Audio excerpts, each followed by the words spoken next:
በመጨረሻም እንግዲህ ዛሬ ስለ ገለቴ ባለቤት የወጡ አዳዲስ መረጃዎች አሉ። በትላንትናው ቀን መቼም በርካቶቻችሁ አይታችኋል ብዬ አስባለሁ። በሰይፉ ላይ ምላሽ ሰጥቶ ነበረ የገለቴ ባለቤት ማለት ነው። በጣም የሚያሳዝን ነገር ግን ዛሬ ደግሞ እየወጡ ያሉ አዳዲስ ነገሮች አሉ ማለት ነው። ሰዎች ምን አሉ? ምን አይነት መረጃ ወጣበት? ፍትህ ለማን ተጠየቀ? የሚለውን ደግሞ እኔ ዛሬ ዘርዘር አድርጌ ወደ እናንተ ይዤ ቀርብ ያለው፣ እንደዚሁም ደግሞ ምን ተሰማኝንም የራሴን ሀሳብ አስተያየት እሰጣለሁ። እናንተስ ምን ተሰማችሁ? እንደዚሁም ይሄን ቪዲዮ ስትጀምሩ ሁላችሁም ላይክ ማድረጋችሁን አትርሱ። ሰላም ውድ የተከበራችሁ ጓደኞቼ እንዴት ናችሁ? ደህና ናችሁ? እኔ ያለው እግዚአብሔር ይመስገን። እናንተም በያላችሁበት ዓለም ቅርንጫፍ እንደየሰዓታችሁ አቆጣጠር የነጋባችሁም ያልሸባችሁም የረፈደባችሁም ሰላማችሁ በክርስቶስ ብዝት ትርፍርፍ ይበልልኝ። ምክንያቱም ከምንም ነገር በላይ ሰላም ይቀድማል። ሰላም ከሌለ ሁሉ ነገር ከንቱ ነውና ማለት ነውና ሰላማችሁ ይብዛ በሚል ነው መጀመሪያው ዛሬ እንግዲህ አቶ ገብሩ በትላንትናው ቀን ሰይፉ ላይ ቀርቦ ሁላችንንም ሰርፕራይዝ አድርጎናል። እኔ በግሌ በጣም ሰርፕራይዝ የሆንኩት 11 ቤት እንደዚሁም 4 መኪና ሸጦ ተሰወረ የተባለው ማለትም ሸጦብኝ ጠፋ የተባለው ሰውዬ እኔ በግሌ የሳልኩት ሰው አለ። በውስጥ የሳልኩት ሰው ምን አይነት ሰው ነው? ምን አይነት ኑሮ እየኖረ ነው? በቃ ሰውነቱ እንዴት ነው? አለባበሱ እንዴት ነው ብዬ በራሴ የሳልኩት አለ። ምክንያቱም አንድ ሰው ገንዘብ ሲኖረውና ገንዘብ ሳይኖረው አንድ አይደለምና የሳልኩት ነገር አለ። ሰው እንደውም ሰው ምን ይመስላል ተብሎ ሲወራ ሰው ኑሮውን ነው የሚመስለው ይባላል በሀገራችን አባባል። እና ማንም ሰው ኑሮውን ነው የሚመስለው። ምቾት ካለ፣ ስኬት ካለ፣ ሁሉም ነገር ሰላም ካለ ውስጣችሁ ሰውነታችሁ መቼም ቆዳችሁ ያንጸባርቃል፣ ያምርባችኋል። በቃ እንደ ኑሯችሁ ነው። ካልተመቻችሁ፣ በጥሩ ሁኔታ ላይ ካልሆናችሁ ደግሞ መበሳቆላችሁ፣ መውደቃችሁ፣ ማዲያት ማውጣታችሁ፣ መሸበታችሁ አይቀርምና ታዲያ ትናንትና ሰይፉ ላይ እንግዲህ ቀርቦ የገለቴን ባለቤት ሳየው እውነቴን ነው የምላችሁ በጣም ነው ሰርፕራይዝ የሆንኩት። እንደነገርኳችሁ ነው 10 ቤት ሸጠ፣ 4 መኪና ሸጠ የተባለው ሰውዬ ሳየው ወይኔ ጉዴ! እንዴት ብዬ የተሰማኝን ስሜት እንደዚህ ብዬ ልገልጽላችሁ አልችልም ማለት ነው።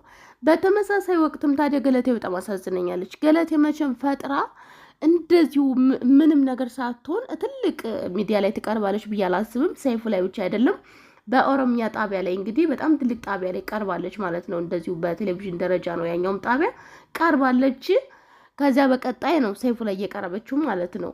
ታዲያ ሴት ዝም ብላ እንደዚህ ዝናዋን፣ ክብሯን፣ ሁሉን ነገሯን በውሸት ታጣለች ብላችሁ ታስባላችሁ? በጭራሽ እኔ አልጠረጠርም እንደዚያ ብዬ ማለት ነው።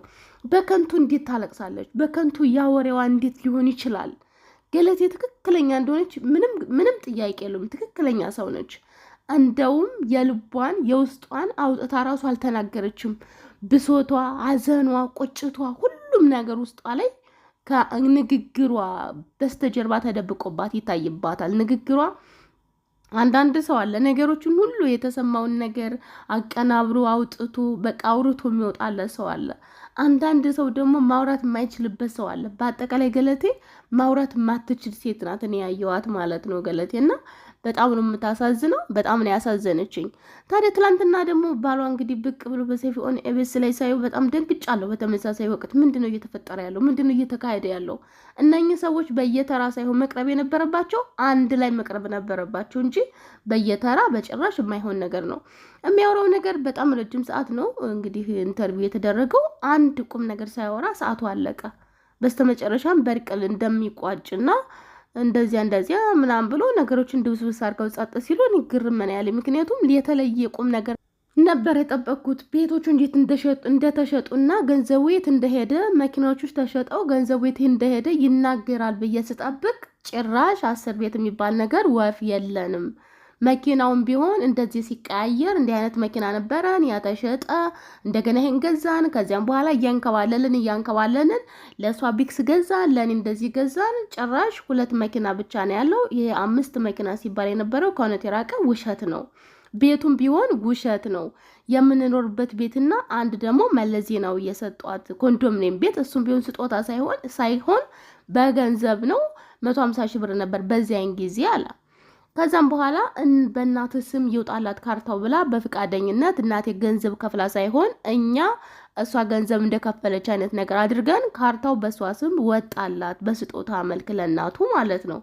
ሌላ ደግሞ እንደዚህ ብናደርግ ለእናቴ ለእሷ እናትም ሻሸመኔ ላይ ምን የመሰለ ቤት ሰርተን በግንብ ቤት አጠረ እንደዚሁ ማደገኛ ጥራስ ገጥመን ሴፍቲ የሆነ ቤት ሰጥተናቸዋል።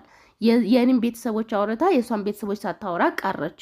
እቺ ነው ቁም ነገር የተናገረው። ከዚህ ውጪ በቃ ስለ ቤቱ ምንም የተናገረው ነገር የለ። ሰይፉን እንደውም ጭራሽ እሱ ጠያቂ ሆነ ቁጭ ነው ያለው። አንተ እኮ 11 ቤት አለኝ ስትልህ የት ነው ያለሽ ብለህ መጠየቅ ነበረብህ ሲለው፣ ሰይፉ ደግሞ ፈራው። እኔማ አንዳች ነገር አድርጎበት ነው እንዲህ እስከመለጠረጥር ይቅርታ አድርጉልኝ። እኔ የኔ አስተሳሰብ ነው። ምክንያቱም ያቺ ሴት ፈጥራ እንዴት ታወራለች? ያቺ በብሶት ሁሉም እንደዚህ አማክኑ ቃይ ሆነ ሴትዮ እንዴት እንደዚህ ልታወራ ትችላለች? የኔን ጩኸት ነው የጮኸችው። ጭራሽ ወንድ ልጅ የማውራት ችሎታ አለው። ወንዶች በጣም እኔ እንጂ ይቅርታ አድርጉልኝ፣ ሁሉንም አይደለም ግን እቺ ሴት ሳትበደል ወደ ሚዲያ እንደዚህ ጸጥ ብላ ትወጣለች ብዬ አላስብም። እና ታዲያ እሺ እሷም ውሸታም ናት እንበልና አሁን ሰው ሁሉ እሷ ውሸታም እንደሆነች ነው እየተናገሩ ያሉት እያወሩ ያሉት። እሺ ውሸታም ናት እንበል። እንደ ማንኛውም ሰው ሰርታለች፣ እንደ ማንኛውም ሰው ሮጣለች፣ እንደ ማንኛውም ሰው ስኬታማ ሴት ነበረች በስራዋ በሙሉ ማለት ነው። ጓደኞቹ አሁን የትልቅ ድርጅት ባለቤት የሆቴል ባለቤት ናቸው። ሁሉም እነ መሲ እነ ቀነኒሳ ሁሉም በሚባል ደረጃ የራሳቸው ድርጅት ያላቸው ናቸው።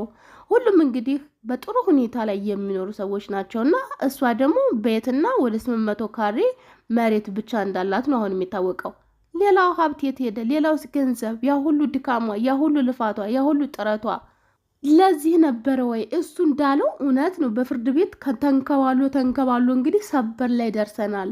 ፍርድ ቤት እኮ ጸጥ ብሎ የሚፈርድ ነገር አይደለም እኮ። አንዱ እንኳን ለእኔ አዳላ ብንል ሁሉም እኮ ለእኔ አይደለም። ነገሮች እኮ ተጣርተው ነው እዚህ የተደረሰው። ያወራችሁ በሙሉ ከእውነት የራቀ ውሸት ነው ካለ እሺ ገንዘቡ ታዲያ ወዴት ሄደ? እኔ ይቅርታ አድርጉ ላይ በጣም ጥያቄ ሆነብኝ። እንደዚህ ጓደኞቿ ስኬታማ ከሆኑ የእሷስ ገንዘብ ወዴት ሄደ? እውነት ይሄ ሰውዬ ብቻ በጣም ብዙ ይቅርታ፣ እኔ በሱም ላይ ክፉ ነገር እንዳላስብ ፈጣሪ ይቅር ይበለኝ። እኔ ግን እንደ ሰውኛ የተሰማኝ ነው የምነግራችሁ ማለት ነው። እሱም ደግሞ በጣም የተጎዳ ሰው ነው፣ የተበሳቆለ ሰው ነው። 4 ጥርሱ ሳይቀር ከፊት እንግዲህ ያለው ጥርሱ እንግዲህ ድንጋይ ተወርውሮብኝ በድንጋይ ጥርሴ ወለቀ። እንደዚሁም ደግሞ ከፍርድ ቤት ስወጣ በሽጉጥ እንግዲህ ሊገሉኝ ለትንሽ አመለጥኩኝ። እንደውም መኪናዬን ራሱ ማየት ትችላላችሁ፣ የፊት መስተዋት የለውም ብሎ ነው የተናገረው። ይሄን ያህል ከሆነ ታዲያ እሱም እንግዲህ አሽሽቷል፣ ደብቋል። ገንዘብ አለው እንዳንል ገንዘብ ቢኖረው ጥርሱን ያስተክል ነበር። ይሄኔ ብዙ ጥያቄ ብቻ በውስጥ ያድሮብኛል። እሺ ገንዘብ የላትም አንል ጓደኞቿ በአጠቃላይ እንግዲህ እየሰጡትን መግለጫ ሁላችሁም ታስታውሳላችሁ ብዬ አስባለሁኝ። መሲ እንኳን እንግዲህ እያለቀሰች ነው የተናገረችው። ተበደሏ በላይ ነው የተናገረችው። በጣም ትንሹን ነው፣ ብዙ በደል ደርሶባታል ያለችው። ፈጥራ መቼም አታወራም እሷ። ብዙ ጓደኞቿ እንግዲህ መቼም መግለጫ ሲሰጡ የነበረውን ነገር አይተናል። ብቻ በጣም ግራ የሚያጋባ ነገር ነው። እውነት ያለው እንግዲህ ፈጣሪ ጋ ነው። ፈጣሪ ይፍረድ፣ የቱም ይሁን የት እውነት ያለው። እኔ ግን እንደኔ ሳስብ ግን እሷ ተበዳይ ነው የምትመስለኝ። ውስጤ እንደዚያ ነው የሚያስበው። ለምን እንደሆነ አላቅም። እነኝህን ቃለመጠይቅ ማድረግ ፊት ለፊት አድርጎ ነበር። በቃ ፊት ለፊት እያፋጣጡ ልክ አለምሰገድ እንደሚያደርገው ማለት ነው እንጂ ለየብቻቸው በጣም ነው ግራ የሚያጋባ። አሁን እሱ ጥፋተኛ ነው ለማለትም ይከብዳል፣ እሷም ጥፋተኛ ናት ለማለትም ይከብዳል። እኛ እንሰማለን ግን አንፈርድም። ግን እንደው ላስተያየት ለመስጠት እንኳን በጣም ነው ግራ የሚያጋቡት። ምንም ምቾት የለውም። በፊት እኔ 100% እርግጠኛ ሆኜ ሳውራ የነበረው ምንድን ነው በቃ የገለቴን ንብረቷ ይመለስላታል የሚል ተስፋ ነበረኝ። አሁን ግን ባለው ነገር አንጻር ጭራሽ ሰው ሁሉ ግልብጥ ብሎ ይቺ ውሸታም ናት፣ ይቺ ፓስተር ነች፣ ደግሞ በሃይማኖት የሚሄዱት ነገር አቤት ኮሜንታተሮች በቃ ወደ ነፈሰበት ግር ብሎ መሄድ ማለት ነው። ብቻ ፈጣሪ እውነቱን ያወጣላቸው። የሁለቱም ነገር በጣም ግራ ያጋባል። ፈጣሪ እርቅን ያወርድላቸው፣ ሰላምን ያወርድላቸው።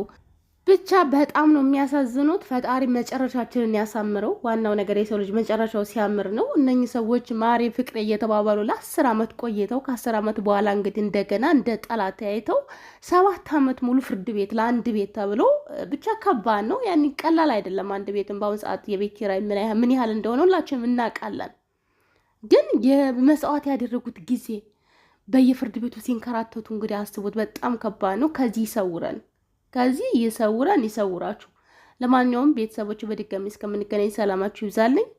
አምላክ ሀገራችንን ሰላም ያድርግልን። ቻው።